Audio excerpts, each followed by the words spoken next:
Welcome to Nature Walk, the podcast where we delve into the wonders of the natural world and explore the fascinating creatures that inhabit it. I'm your host, David, and I'm thrilled to share with you a story that's been buzzing in the headlines lately, literally. As we step out into the warm summer air, many of us are being greeted by an unwelcome visitor, the wasp. Now I know what you're thinking.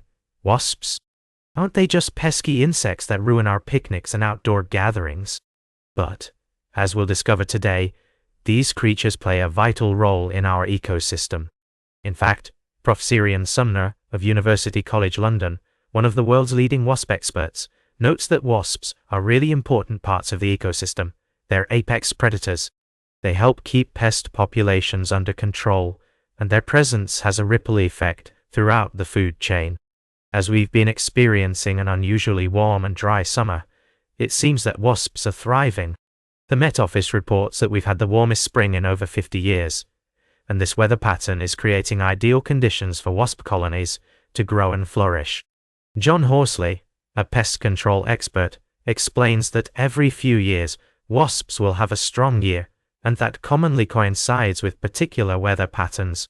It appears that this might be one of those years.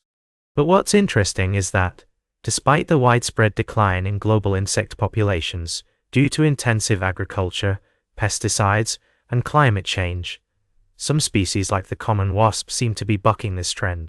Their population has remained stable over the past 100 years, according to recent studies. In fact, Nikki Banfield of the insect charity Bugelife points out that a lot of people don't like wasps.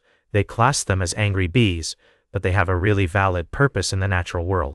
So, how can we coexist with these insects without, getting stung? Ms. Banfield suggests leaving something sweet, like jam or orange juice, near your picnic area to distract them. And if you do encounter a wasp, remember, don't scream, flail your arms, or swat at it. This will only agitate them and make them more aggressive. As we navigate our shared spaces with these creatures, it's essential to appreciate their importance in the grand scheme of things. Wasps may not be the most beloved insects, but they're an integral part of our ecosystem. And who knows, by learning to live alongside them, we might just discover a newfound appreciation for these buzzing beings. We'll be right back with more fascinating stories from the natural world on Nature Walk. Welcome back to Nature Walk.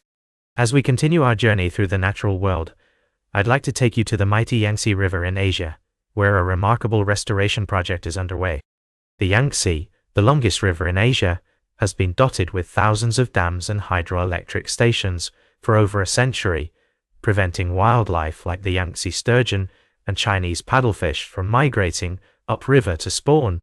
But now, after years of industrialization, the tide is turning.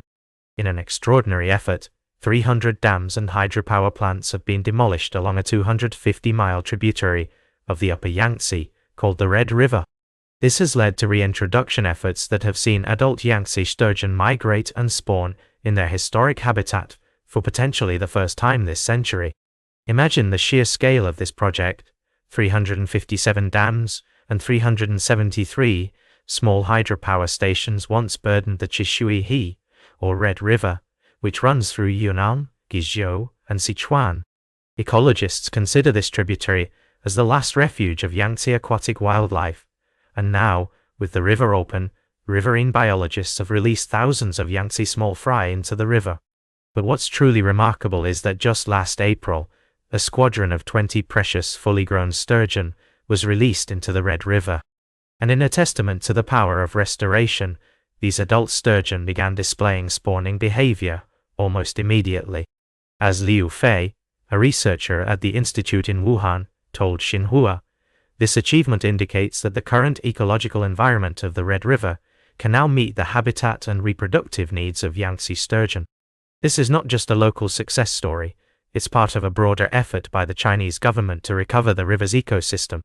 With over 2,500 national freshwater bodies now enjoying excellent water quality, including the Yangtze, it's clear that China is making room for nature along its biggest river.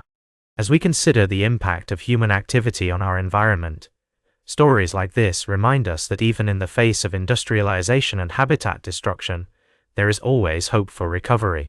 The removal of dams and hydrostations has allowed these incredible creatures to reclaim their ancestral spawning grounds, and it's a testament to the power of conservation and restoration.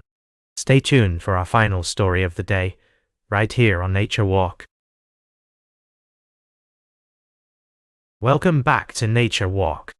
I hope you've enjoyed our journey through the great outdoors so far today. As we wrap up this episode, I want to take you on a fascinating tale of mystery and intrigue, set in the sun-kissed waters of Queensland, Australia. You might have heard the rumours, the whispers of a creature lurking in the depths of the Noosa River. A creature that's not typically found in these parts, but one that's been spotted by a few brave souls who claim to have seen it with their own eyes. I'm talking, of course, about the saltwater crocodile. Now, before you start imagining a giant reptile terrorizing the locals, let me assure you that the story is a bit more complicated than that. It starts with a fisherman named James Graham, who was out on his boat, scanning the waters with his trusty sounder. That's when he saw it, a shape that looked eerily like a crocodile, lurking just beneath the surface. Graham's not your average fisherman, by the way. He's a biotech entrepreneur with a passion for fishing, and he's spent plenty of time in the waters of northern Australia, where saltwater crocodiles are common. So when he says he knows what a crocodile looks like on a sounder, you can bet he's not just spinning a yarn. But here's the thing, the Noosa River is over 300 kilometers south of the typical range of saltwater crocodiles. It's like spotting a polar bear in the Sahara Desert. It's just not supposed to be there. And yet, Graham and his mate Kai are adamant that they saw something that looked very much like a crocodile. As the news spread, the authorities got involved, and a search party was dispatched to scour the waters for any sign of the elusive creature. But so far, nothing's been found. It's as if the crocodile, if it was indeed a crocodile, has vanished into thin air. So, what does it all mean? Is it a case of mistaken identity? Or is there really a rogue crocodile on the loose in southern Queensland? According to experts like John Lever, who spent decades catching and raising crocodiles, it's unlikely that a saltwater crocodile would be able to survive for long in the cooler waters of Noosa. But Amanda French, from Community Representation of Crocodiles, points out that while it's not common, it's not unheard of for crocodiles to venture into southeast Queensland. In fact, there have been historical records of crocodiles in the area dating back to the 1900s. So, the jury's still out on this one, folks. Was it a genuine sighting, or just a case of logodile, a floating log mistaken for a crocodile? Whatever the truth may be, it's a reminder that even in our own backyard, there's still so much to discover and explore in the natural world. That's all for today's Nature Walk. Remember to like, share and subscribe, and until next time, keep exploring your natural world.